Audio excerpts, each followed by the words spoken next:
Hey everybody, this is Daniel Rodriguez from Coronavirus Central, and I'm looking at some new data. I've been looking at case fatality. I'm comparing it to various resource and population characteristics. So let's take a look at this bad boy and see what's going on here.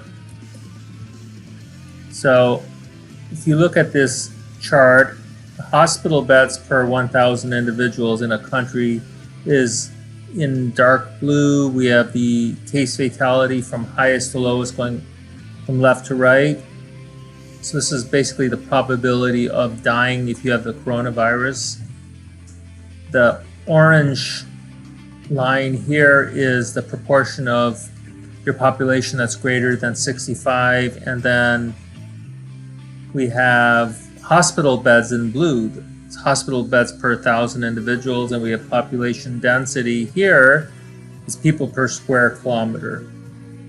And as I said yesterday, there's a mirroring of, in general, of hospital beds based on individuals above age 65, more so than population density in most cases, although there's some mirroring there as well. But in case of Italy, we have a large population that's above 64, so this is 65 or above.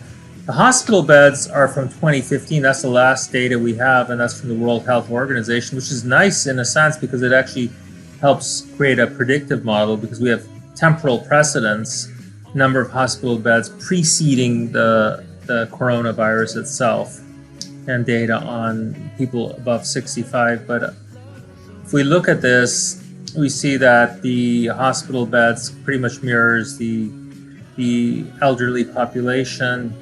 We see that the deaths are highest in Italy, Iran, Spain, UK, France, and then they kind of level out as we get closer and closer to Norway, Germany, and Austria. Well, what do we know about Norway, Germany, and Austria? Look, population density is kind of high. We have a lot of hospital beds per 1,000 individuals, and we have an older population, perhaps the oldest population of anybody, maybe except for Italy. But the hospital beds available are pretty high. Here in Italy, we have a lower number of hospital beds per 1,000 individuals. Actually, I have that data here if you want to look at it. In Italy, it's 3.4 hospital beds per 1,000 individuals. 23% of the population is greater than or equal to 65, and we have this really large case fatality rate. This density, the way I did it is I made a trinomial variable where 0 is less than 100, I should say, and 1 is 100 to 200, and 2 is 200 and above. So I made it kind of for convenience because here's the actual densities themselves. So I created this trinomial variable, whereas 2 represents 200 or above.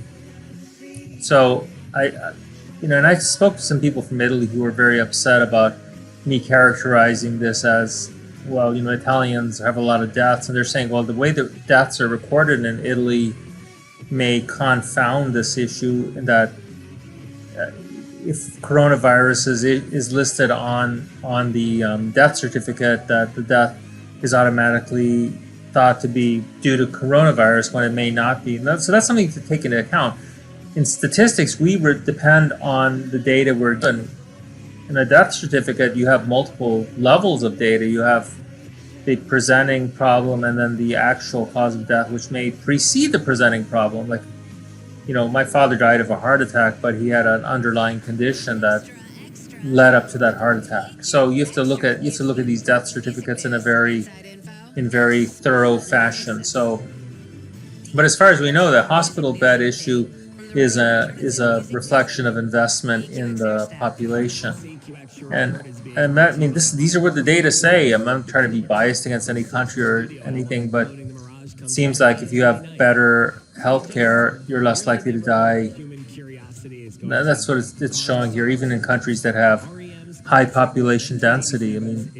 Germany looks like an anomaly because you have a relatively high population density, a lot of hospital beds, a lot of individuals above 64, but you have very few deaths. So let's keep that in mind. And Norway is the same.